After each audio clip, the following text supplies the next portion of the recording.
I should have turned around. I should have left. But I forced myself to explore, because logic insisted I was just tired from driving. The first floor was dusty but normal enough. An old living room, a cramped kitchen, a hallway with faded floral wallpaper peeling off like scabs. But the upstairs? Something felt horribly wrong up there. The temperature changed with every step. Cold on the first step, warm on the second, cold again, warm again, as if I were climbing toward something breathing in and out. The second floor consisted of 3 rooms, a bedroom with a broken wardrobe, a bathroom with a cracked mirror, a locked room at the end of the hall. That last door bothered me.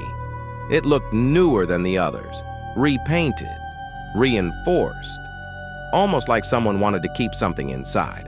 I didn't touch it. I told myself I was being paranoid and set up my bed on the first floor. No way in hell was I sleeping upstairs. Around 1:47 a.m., I was still awake, scrolling my phone, trying to distract myself from how alive the house felt. That was when the breathing started, soft at first, barely audible. Ha ha ha, like someone asleep nearby. Except there was no one. The sound grew louder and louder, until I realized it wasn't coming from a room. It was coming from the walls. I pressed my ear against the wood. Something was moving inside. Something shifting. Something big. I stepped back, heart pounding, when suddenly, thump. Something slammed against the wall from inside, so hard the entire living room shook. I stumbled backward, knocking over a lamp. Then the whisper came again. But this time, it came from behind me. Don't leave. I spun around. No one, just darkness. The breathing stopped. The house went still, too still. I barely slept that night. Every time I closed my eyes, I felt watched, observed, studied. Like something inside the walls was waiting for me to fall asleep. The next morning, I stepped outside just to breathe air that wasn't used. A woman stood on the sidewalk across the street. Thin, gray hair pulled back tightly, clothes too heavy for the weather.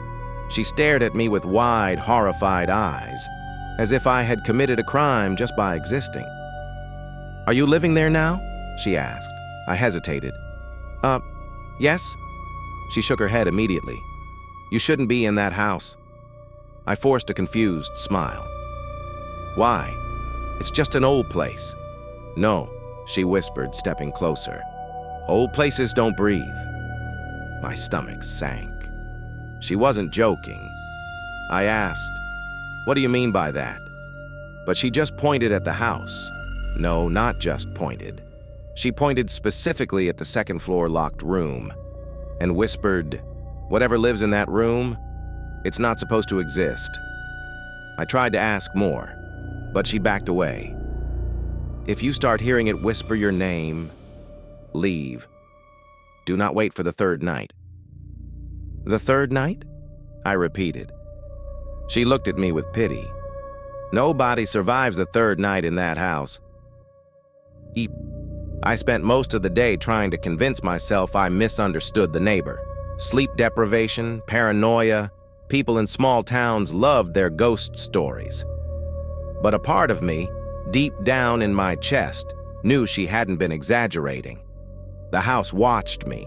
Every time I walked past a window, I felt something move behind the curtains. Every time I sat down, the air grew warm behind my neck, as if a mouth hovered just inches from my skin. By late afternoon, I was jumpy at every sound. I tried to distract myself by cleaning the dusty living room. As I pulled a rotten piece of wallpaper, something fell out. A photograph, old, black and white, wrinkled around the edges. It showed the same living room I was standing in, but cleaner. Furnished, lived in. In the center of the photo was a family of 4. A father, a mother, a boy, a little girl holding a stuffed bear. The strange part wasn't the family. It was the walls behind them. Dozens of dark, blurry shapes pressed against the wallpaper. Faces, smudged, distorted faces, watching, staring, as if trapped inside. I dropped the photo instantly. When it hit the floor, the house let out a slow, shuddering exhale, like it had been holding its breath the whole time I held the picture. I froze. Then I heard it. A soft tapping sound. Tap, tap, tap, coming from inside the wall right behind me. I backed away slowly. The tapping followed me, then stopped. A whisper seeped through the wood. "You're early." By the time the sun dipped behind the trees, my nerves were already shredded. I told myself I wouldn't stay another night. I'd leave first thing tomorrow morning, but I should have left right then. At exactly 8:03 p.m., every light in the house flickered, not off, just dimmed, pulsing like something alive. Thump, thump, thump. The same heartbeat sound from before returned, but louder, closer. I backed toward the front door. My hand rested on the doorknob. Then I felt it. A warm breath on the back of my neck. Slow, wet, deliberate. I turned around. Nobody there. But the living room walls expanded outward just a fraction of an inch, like lungs filling with air. The house inhaled sharply. Then everything went silent. A deep, unnatural silence that pressed against my skull, muffling even my own breath. Then, "Kriak!"